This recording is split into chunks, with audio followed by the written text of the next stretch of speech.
আমরা নায়িকা, আমরা নায়িকা বলেই আমরা আপনাদের সামনে আসছি, আমরা এন্টারটেইন করার জন্য আমরা নায়িকা। নায়িকারা ওয়েস্টার্ন ড্রেস পরবে, কখনো শর্ট ড্রেস পরবে, লং ড্রেস পরবে, আপনারা বাইরের নায়িকা দেখে দেখলে ভাবা দিচ্ছেন।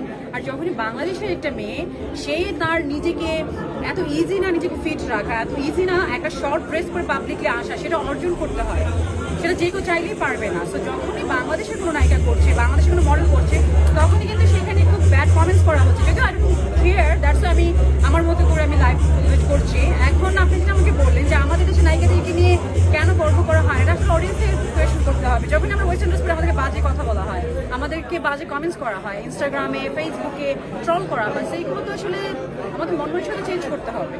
তো সেক্ষেত্রে একজন ছেলে বলে, একজন ছেলে যাই করুক না কেন ইন্ডাস্ট্রিতে, তাকে নিয়ে কিন্তু খুব বেশি কথা বলা হয় না। আবার যখন একটা মেয়ে মানে একটা নায়িকা ওয়েস্টার্ন ড্রেস পরবে, একটা নায়িকা একটা শর্ট ড্রেস পরবে, বা সে একটা গ্ল্যামারটা হিসেবে নিজেকে দেখাবে,